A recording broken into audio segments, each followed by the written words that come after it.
Welcome to day 2 being locked down in Sri Lanka. Due to the Iran conflict, we're still in Sri Lanka, but I'm not complaining. There's worse places to be in the world, and we're safe and healthy, which is the main thing. So yeah, there's a lot of people going without in all seriousness in the world, so feeling quite grateful to be here. But yeah, I wanted to talk to you guys about my journey and career into tech sales. A lot of people always ask me, how did you get into tech sales? I fell into it. So I studied business studies up at university for 4 years in Scotland after a gap year. So I was probably about 23 when I left uni. So quite old, a lot older than lots of people that finish uni. And I realised, I wanted to break into tech, but a lot of the companies I applied to wanted people with 2 years of experience. So the tech industry is a bit of a closed door unless you have connections. A lot of the companies say you need 2 years of experience in tech or software. I was even scared to get into sales. I didn't know what sales really was. I thought it was like a car salesman job where you had to, sell ice to Eskimo and be really pushy. And so that almost put me off. I thought, how can I cold call people and get into that space? It wasn't really something I was thinking I'd enjoy, even though I thought I'd be quite good at sales. Thought I had, interpersonal skills I could leverage. Anyway, came down to London like most grads do, and did door-to-door sales. For a startup initially, and I was sort of doing a sales and marketing job, and then I did pub work, marquees work, probably a year and a half after graduating. I was like, what the hell am I doing?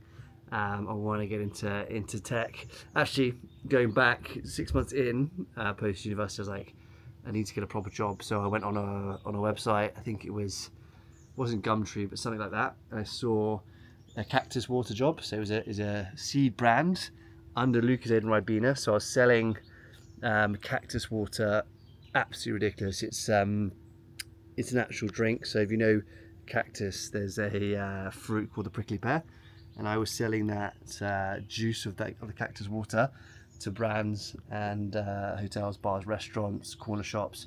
So I'd walk across the streets of London, knock on doors, drive a stupid, kind of pink van, which was quite embarrassing at the time. Looking back at it, it's a great story to tell, and I actually took it with pride. A lot of the jobs I've had, even if it was working in marquees or pubs, part-time jobs, I'd always go 100% at them and try and be the best I could at these jobs.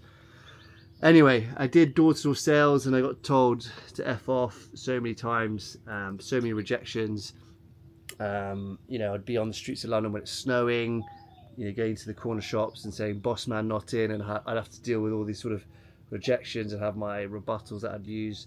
Anyway, I became the best cactus water seller in London. There's only a couple of us, but I took it seriously, and I thought, actually, I really like being in a commission-driven role where you're getting back what you put into the job, and you're not just sitting behind a spreadsheet. I had lots of people that I knew were getting into consulting jobs, accounting jobs, even into industries where there wasn't that earning potential. Obviously there wasn't earning potential in selling cactus water, but I like the fact that I was out and about. I was speaking to different people from different walks of life. I wasn't sat behind an Excel spreadsheet. So that's kind of what drew me to sales.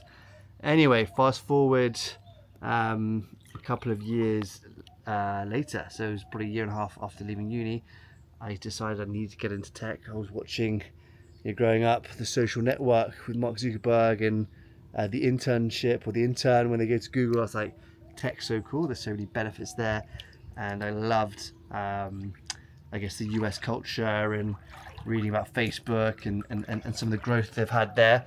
So I thought, let's get into tech, but I didn't know where to start, right? And I thought, okay, I can do sales. Why don't I try doing sales and technology? And the earning potential when I was looking at these jobs was I was making 23k in London at the time as a base salary, maybe £500 commission, which I thought was great commission. Anyway, which I laugh at now.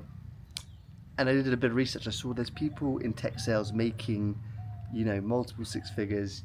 Some of the directors that got into some of these amazing startups were making millions. I thought, how can I get in? I was watching sporting events like Liverpool football games, the Six Nations rugby, Formula One. Quite a lot of them were getting sponsored by tech firms. I thought, that's interesting. So decided to start applying to roles. It took me over probably 3 or 4 months, and I finally landed a role in a fintech. It's a US company based in London, expanding into Europe, and I loved it.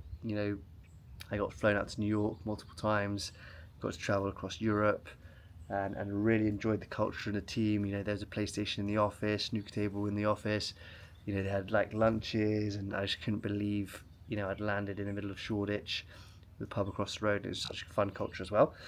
So yeah, my earning potential doubled. I went from earning 23k to, I believe it was 36 as a base, which I was over the moon with. But my first year I made nearly up to 60k, and that was 9 years ago now, guys. So you know, through that time, very British not to speak about wanting to be financially motivated and the financial rewards.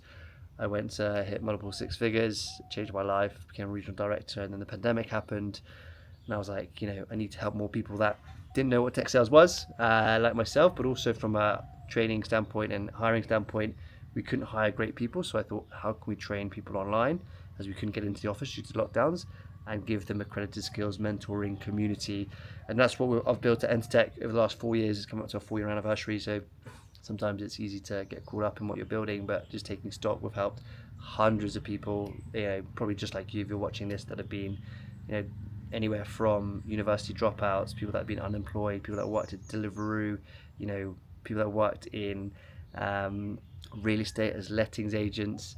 We've actually got a lot of people from real estate that have coming through. We've had people from retail, lots of people from retail backgrounds that have worked at like Selfridges, some of the big, River Island, some of these big chains that you might know of, Urban Outfitters. We've had people that worked, retail sales in Boots, for example, in pharmacies. We've had tons of teachers coming through from teaching backgrounds, professional athletes. We've had sportsmen and women, semi-pro footballers, football referees, um, gymnasts, you name it. Lots of people from different backgrounds. Sportsmen, men and women do really well. People that have worked in door-to-door sales, charity fundraising. Sam, for example, he's doing incredibly well, worked in charity fundraising for years, and wasn't getting paid what he deserved. Right, you're physically there. It's a bit like door-to-door sales. You're approaching people cold on the street, where you can do that in software and make 2 or 3 times the amount in your first year. So lots and lots of different people. Who else? I'm trying to think. We've had optometrists, policemen and women, firefighters, so many different backgrounds, recruiters, carpenters, people from the army. Like, you go on and on and on.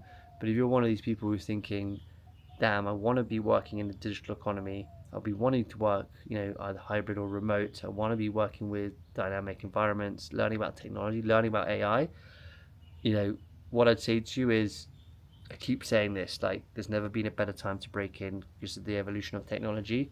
It's going to keep getting stronger and better and faster.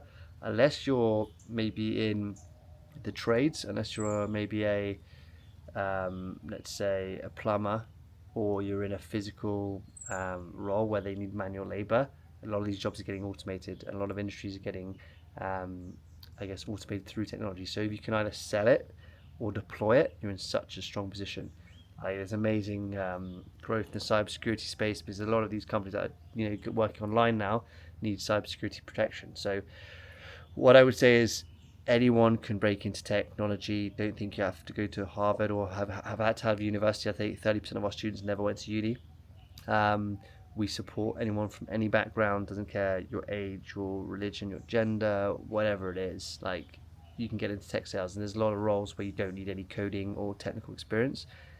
Through sales and software sales, I'll go into like the life of what a sales person does in software sales. But these SDR, BDR roles, they're paying very well.